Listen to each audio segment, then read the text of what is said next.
Ang title po natin ay How to Finish Well and Die a Happy Man. Medyo may kaunting saya, tapos pamaya-maya ay dying, kahit pa kay happy man, kung dying ka ay parang hindi maganda rin. Papanahon niya makikita kung ang isang tao ay namatay ng masaya.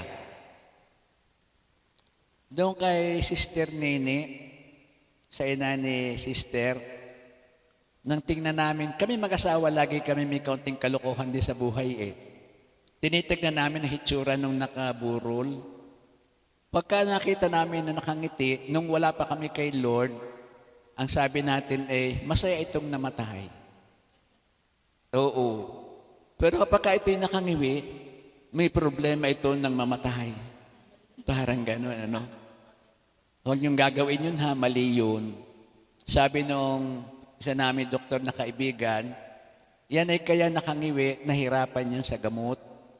Pero sa totoo lang, nakangiwi o nakangiti, yan ay may kaligayahan sa kanya dahil ang lahat halos na tao, laging nang tumatawag yan kay Kristo bago malagutan ng hininga.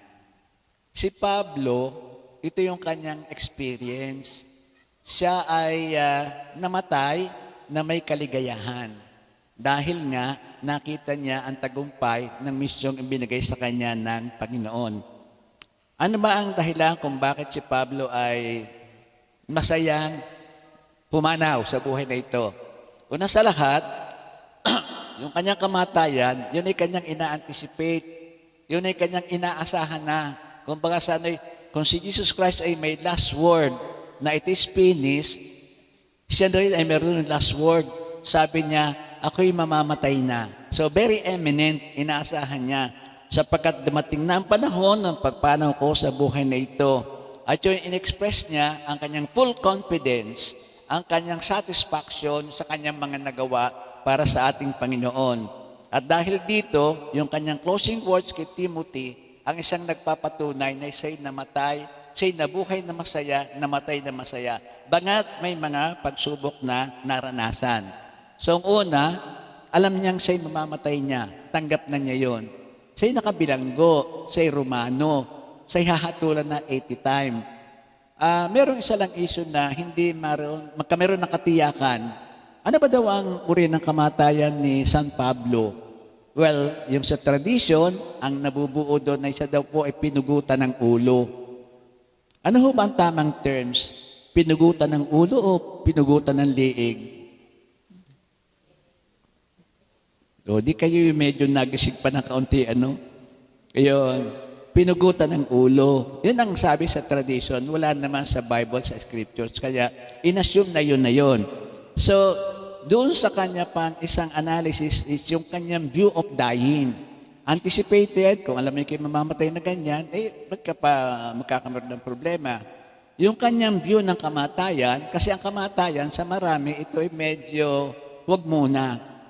Yung salitang deadline at saka dead end, siguro pwede natin makuhanan yon ng isang message para huwag tayong matakot. Yung deadline, ito pala ay nung unang matagal na panahon sa Amerika, sa mga pirisuhan, nilalagyan nila ng linya, yung bakod, binabakura, imaginary line sa mga pirisuhan. Kapag ka ikay lumagpas dyan sa line na yan, ikay babarilin. Dead ka na sa line na yan. Yung pala yun.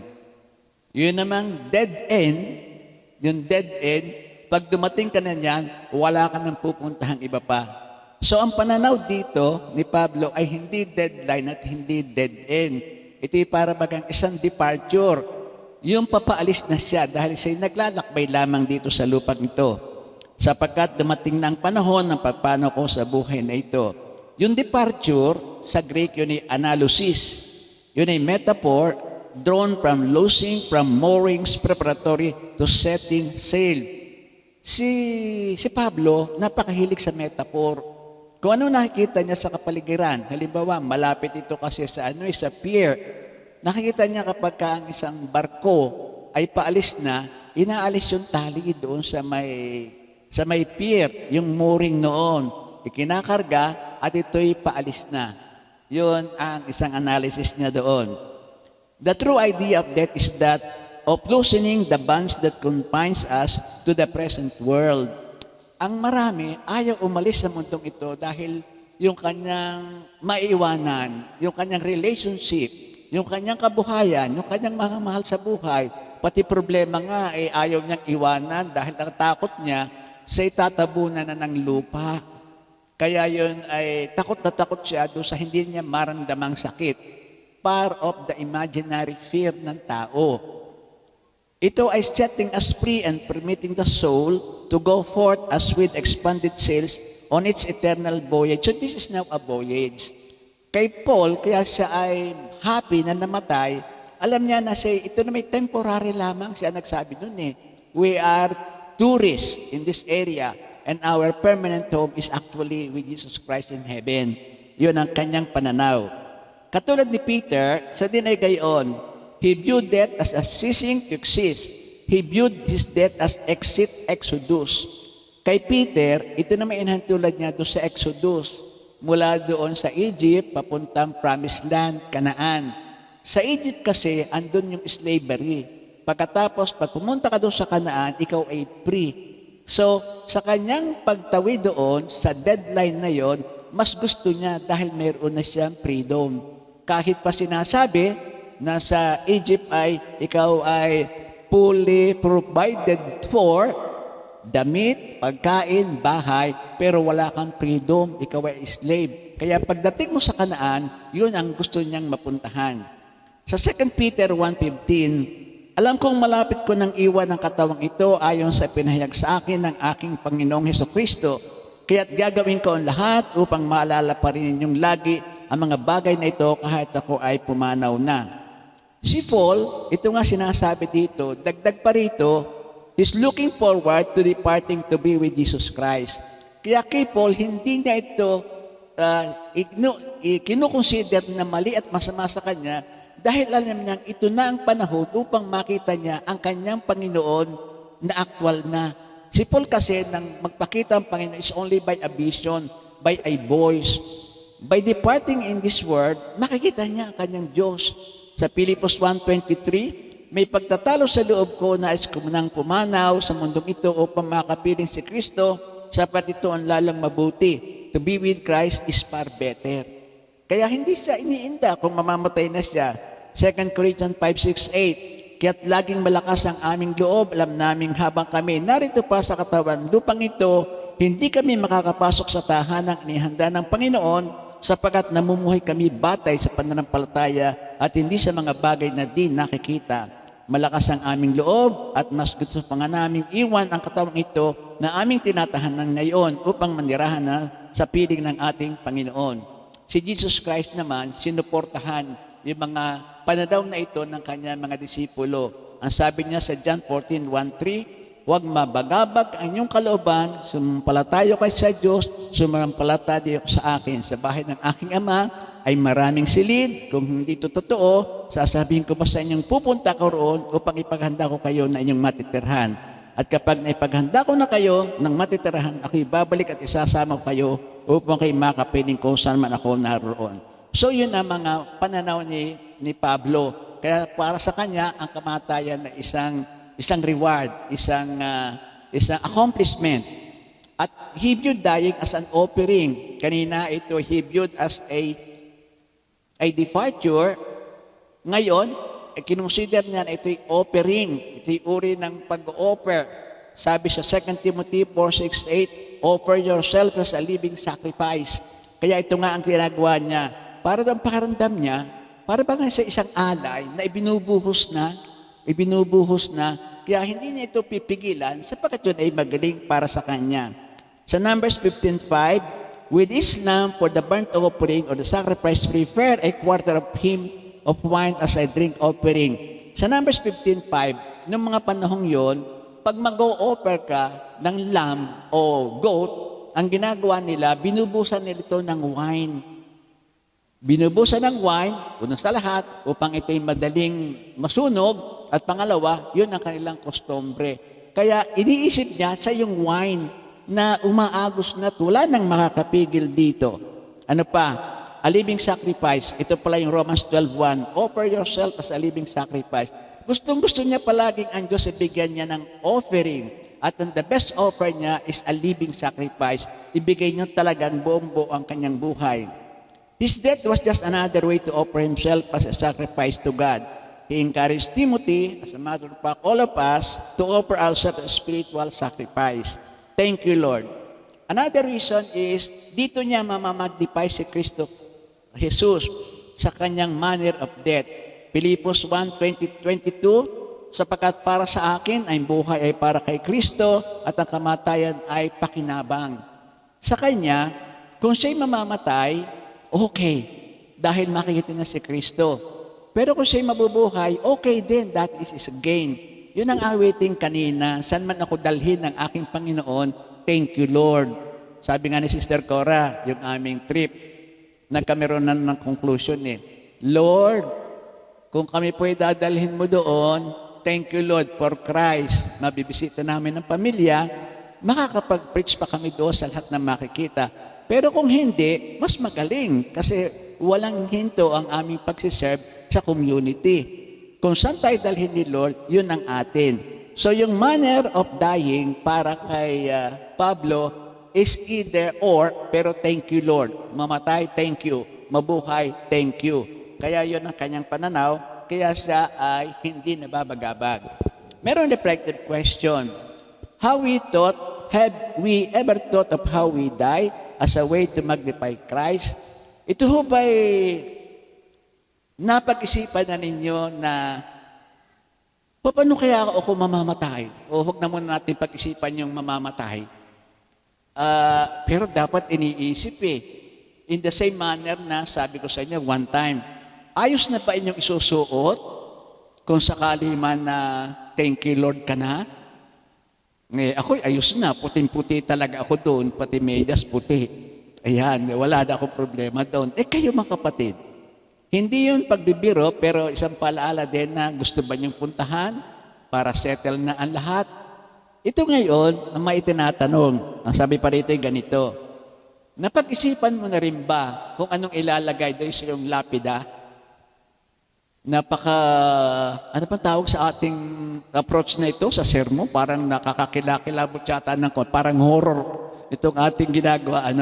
Pero just the same, napag-isipan mo na ba kung anong ilalagay sa iyong lapida? Ito po yung kasi yung paglalagay sa lapida, ang paglalagay doon hindi lamang nasabi na ito ho maganda. Kung na ibig sabihin, ipinakikilala doon kung sino ka at ang iyong pananampalataya sa Diyos. Ito ang mga famous na ilalagay sa lapida Psalms 23, the Lord is my shepherd. Ito ba sa inyo? Okay, sige nga. Psalms 121, to live in Christ and to die is gain. 2 Timothy 4:7, itong ating kay Pablo na ito, I have fought a good fight, I have finished the race, I have kept the faith. Maganda ito. Pero, ito ka nga ba? Mahirap pag inilagay mo doon sa lapida, tapos may makakabasa, hindi yan nagsasabi ng totoo. So, ang magandang ilalagay mo doon ay kung sino ka. Well, thank you Lord, hindi pa naman tapos ang kwento ng buhay. Let us pray na yung last word ni Pablo ang siyang mapalagay doon sa ating mga lapida. Amen. Kaya ba'y kinikilabutan na? Magaling ang nagsasanay sa ganyang mga pananaw sa buhay. Sa Lucas 23:46, Father, into your hands I commit my spirit. Ito naman yung last word ni Jesus Christ. Well, sabi nga kay Sister Cora, kung sakasakalit magkabiglaan, yan ang ilalagay mo sa aking lapida. Okay ba kayo doon sa pinag-uusapan namin sa bahay? Kung sakali magkabiglaan, itong ilalagay mo sa aking lapida. Yung kasi may nakausap ako, may sakit na cancer. So, okay, brother, ano ba ang iyong position sa buhay? Sabi niya, basta ako, bago ako tumulog, sinasabi ko, Lord, ikaw nang bahala sa aking kaluluwa. Maganda pala yun. Kung you are dependent dun sa awa, grasya, mercy of the Lord. So for the time being, marahil itong ilalagay sa aking lapida. Kayo ba'y kumusta kayo dyan? Bahala kayo, basta dapat may ilagay. Huwag lamang yung unknown. Unknown soldiers ka. Lucas 23:46, Father, in your hands I commit my spirit. Lucas 23:43, I tell you the truth, today you will be with me in paradise. Yan naman yung thief na nagsabi, ako naman isama mo. Oo, ngayon din isasama kita sa paradise. John 3:16, ito ang pinakasikat din. For God so loved the world, for whosoever believes in Him shall not perish but have everlasting life. Ito actually pinakamarami. Ang maniniwala ay hindi mapapahamak at makakaroon ng buhay na walang hanggan. Sa Romans 8:38-39, mahaba-haba lang kaya kakaunti pumipili nito. Ba't ko ba ito nasasabi sa inyo? Kasi ang negosyo ho namin ay sa Memorial Park. Ito malimit kong nakikita. So, by experience, sabi doon sa Romans 8:38-39, maganda ito kaya lang mahaba. Mahal ang bayad ha, per letter ito eh. Yung pagpapagawa ng lapida. For I am sure that neither death, nor life, nor angels, nor rulers, nor things present or things to come will be able to separate us from the love of God in Christ Jesus our Lord. Ang ganda ano ho, walang makapaghihiwalay sa atin sa pag-ibig kay Kristo. So, naulit lang, dahil mahalaga yan. Yan ang si Pablo, handang-handa siya. Sinabi niya, napaglabanan ko na, tinapos ko na, and I have kept my faith. Iyon ay buong confident niyang ginawa. Do be you death as the beginning or a journey? Again, ang reflection. Ano ba sa palagay mo ang death? Yan baga ay patuloy na journey o yan ay dead end na? So, kung yung panaraw mo dyan ay dead end na, wala nang pag-asa. Pero this is the beginning of the real life, eternal condemnation, ay napakaganda. Hindi ka pwede kasi tumawid sa kabila nang hindi mo dadaanan yung deadline. Kaya dapat ito ating tingnan. False view of it as an opening and a departure help him approach dying with a joyful anticipation and preparation. Ito ngayon yung finishing well. So ano ba yung finishing well para kay Pablo? Yung kanyang precious memories. Alam niya ang nangyari sa kanya. Sabi dito sa 2 Timothy 4:7-8, He fought the good fight. Ito pa yung kumbaga sa there is a war, a conflict. Pinagtagumpay niya a good fight. Efesos 6:10-17. Bilang pangwakas, magpakatibay kayo sa kalakasang galing sa Panginoon at sa kanyang dakilang kapangyarihan. Isuot niyo ang buong kasuotang pandigma na kaloob ng Diyos upang mapaglabanan niyo ang mga pakanan ng diablo. Armor of faith natin yun. Yun daw ang dapat natin isuot at tayo magtatagumpay sa alabang ito. Ang buhay kasing ito ay, bagamat tayo buhay, naroon tayo sa spiritual battle. Kaya ang labanan ay espiritu sa espiritu. At yung armor of God, yun ang kailangan natin na laging suot.